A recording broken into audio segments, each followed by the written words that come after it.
जय श्री राम। आज हम आप लोगों को एक छोटी सी कहानी के माध्यम से भगवान की भक्ति की कृपा बताएंगे। जो लोग निस्वार्थ भाव से भगवान की भक्ति करते हैं उन्हें भगवान की कृपा मिलती है, जो कि इस प्रकार है।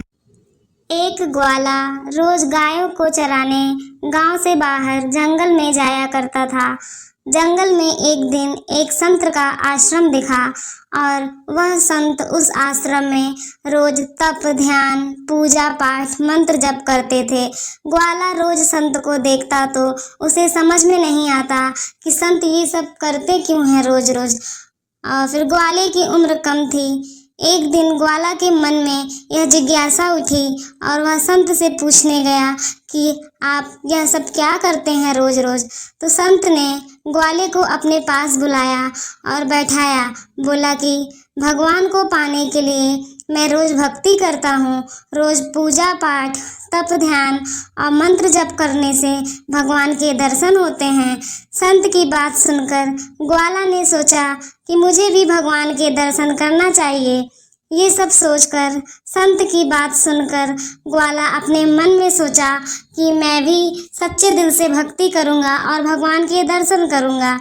यह सुनकर ग्वाला एक दिन अपने घर से निकलकर एक सुनसान जगह पे पेड़ के नीचे एक पैर पर खड़े होकर तप करने लगा और कुछ देर बाद उसने सांस लेना भी बंद कर दिया।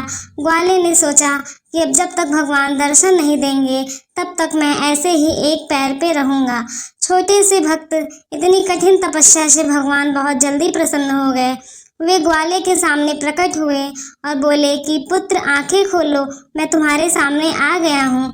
ग्वाले ने आंखें खोले बिना ही पूछा कि आप कौन हैं। भगवान बोले कि मैं वही ईश्वर हूँ जिसके दर्शन के लिए तुम तप कर रहे हो। यह सुनकर ग्वाले ने आंखें खोल ली, लेकिन उसने ईश्वर को कभी देखा नहीं था।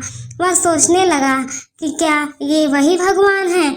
सच जानने के लिए उसने भगवान को एक पेड़ के साथ रस्सी से बांध दिया और भगवान भी भक्त के हाथों बंध गए।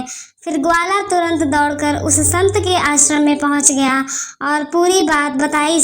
आश्रम में जो बाबा थे, संत ये सब सुनकर हैरान थे। वो भी तुरंत ही ग्वाला के साथ उसके जगह पर पहुंच गए। संत उस पेड़ के पास पहुंचे तो वहां कोई दिखाई नहीं दिया। भगवान सिर्फ ग्वाले को दिखाई दे रहे थे। संत ने बताया कि मुझे तो यहाँ कोई दिखाई नहीं दे रहा है। तो ग्वाले ने भगवान से इसकी वजह पूछी। भगवान ने कहा कि मैं उन्हीं इंसानों को दर्शन देता हूँ जो निस्वार्थ भाव से मेरी भक्ति करते हैं। जिन लोगों के मन में कपट, स्वार्थ, लालच होता है उन्हें मैं नहीं दिखाई देता हूँ। इस कहानी से हमें यह सीख मिलती है कि जो लोग भगवान की भक्ति निस्वार्थ भाव से करते हैं उन पर भगवान की कृपा अवश्य होती है, लेकिन जो लोग भगवान की भक्ति करते ही नहीं हैं तो उन पे भगवान की कृपा कहाँ से हो। इसलिए हमें सच्चे श्रद्धा मन भक्ति भाव से नित्य प्रतिदिन भगवान की भक्ति करनी चाहिए। जय श्री राम। अगर आपको मेरी स्टोरी पसंद आई हो तो आप ज़्यादा से ज़्यादा लाइक, शेयर, सब्सक्राइब करें। धन्यवाद।